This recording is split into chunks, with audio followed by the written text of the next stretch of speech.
Hey guys, this is Justin. Hello and welcome to another video. And yes, we're still talking about Andor. I'm going to talk about it until I no longer can, because I can't stop thinking about this show and I can't stop thinking about the finale. I really can't. Before we get started though, just a couple of messages. For one, I accidentally did post one of the videos meant for my clips channel on here. It got like 300,000 or 400,000 views. So if you guys enjoy the shorter but more concise content, check out X Clips. I'll link to it down below. We've been uploading 3 to 4 times a day as Andor has been running. For two, I'm happy to say we do have a sponsor for today's video, and it is my favorite, Vite Ramen, the company that supported me through it all. I'm going to keep it really simple because you guys know the drill. Vite Ramen is an excellent company that makes an excellent product. With Vite Ramen, you get the convenience and flavor of takeout, but in a much healthier package. For example, with their shoyu tonkatsu flavor, you're getting 42 grams of protein for only 460 calories. Or go with the naked noodles, you get 33 grams of protein and 380 calories. My excellent Mossman curry flavor is currently sold out, sadly. So if you don't know the flavor you already like, check out a variety pack. You can find Vite Ramen at the link in the description, and the first 100 people can use code ACT20 for 20% off.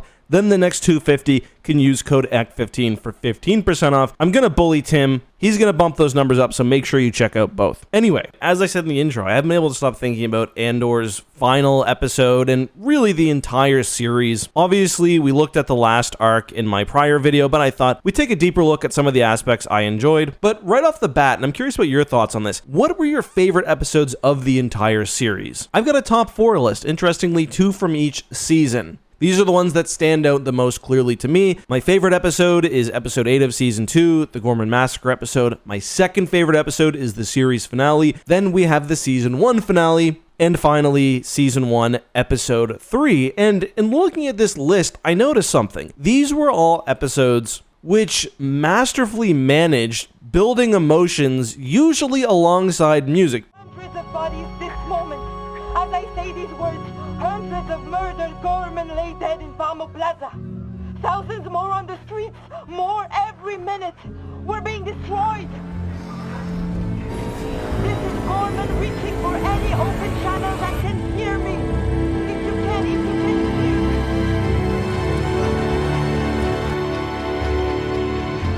Maybe fighting's useless.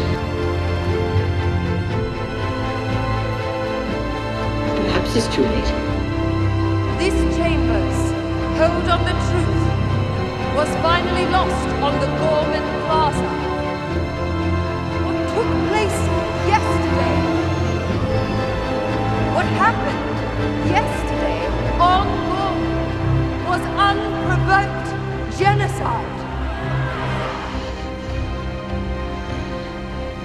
But I'll tell you this.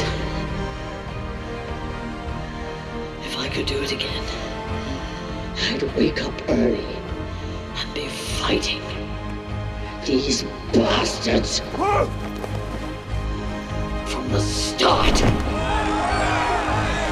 Fight the Empire!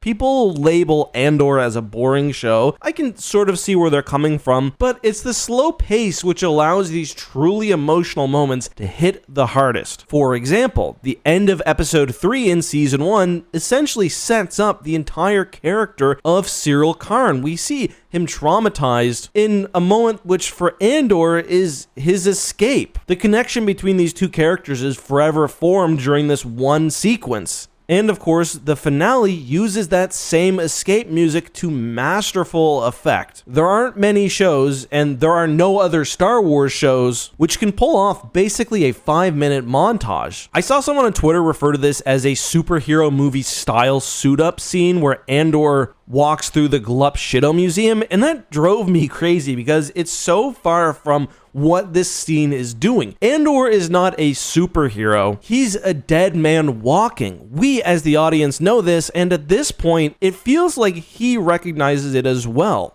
I think what's so emotional about this scene, and this was done on purpose, is we see the things sliding into place. It's really unique in the same way that Revenge of the Sith is, in that Andor's future is set in stone. We know what's about to happen. There's just so much inevitability, and these people that Cassian is walking by, which the tweet refers to as Glup Shittos, are not thrown in there for fan service as a part of a superhero walk-up scene. We see Melshi and all these troops, and we realize, just like Cassian, they're all about to die too. Most of these troopers here exercising are about to be on Scarif, and no one is returning from that mission. And again, it's only really the quality of Andor's writing, the fact that characters like Kleya, like Mon Mothma, like Wilman are set up so intricately in that we understand their motivations and their fears and their wants and their deepest desires, that they're able to have this montage of what would be in a lesser show.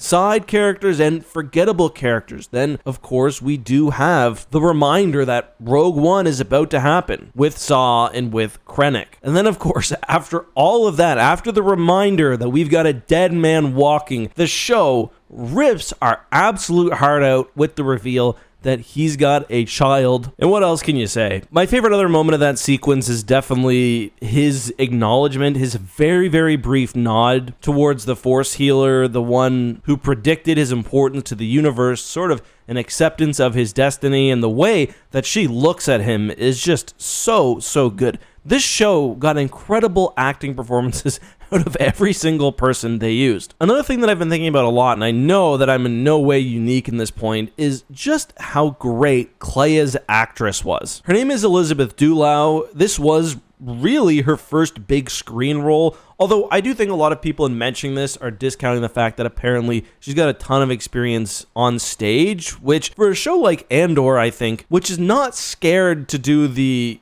long montages, is a real benefit. That being said, she was good in season 1. She was excellent in season 2. I always loved the dynamic between her and Luthen. The fact that many people would assume as his assistant or employee in the shop that she would be similarly positioned within the rebellion, but we see more and more as season 2 goes on that she's not only extremely capable, but guiding Luthen's efforts alongside the man himself. I mean, she makes the Imperials think that she was a 3-man fire squad infiltrating the hospital. But for her, I just also love that moment where she's finally reached Yavin. She believes, understandably, that the rebel leadership, really everyone on Yavin, doesn't want her to be there, doesn't want her or Luthen. But really, she's learned that for the first time ever, she's among friends. And I love the juxtaposition of Dedra being in a literal prison next to Kleya, who is waking up completely free. She doesn't have to worry about the ISB breaking down her door. Obviously now she's in an open war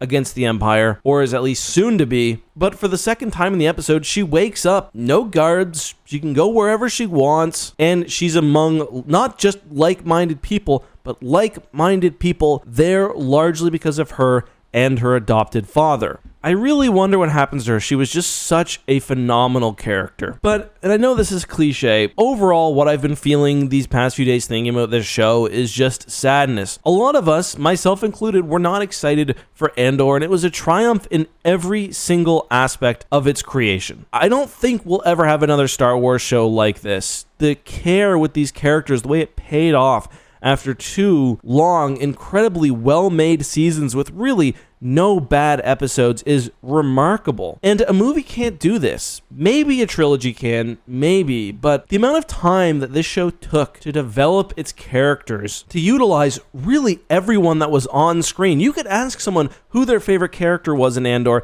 They could say Luthen, Vel, Cassian, or side characters, Partagaz, Young, Brasso, Perrin, it really is remarkable. Anyway, those, of course, are my thoughts. We've got lots more coming for the next couple of weeks as we break down and discuss this show and mourn its loss. I don't want to be too dramatic. I mean, it's there.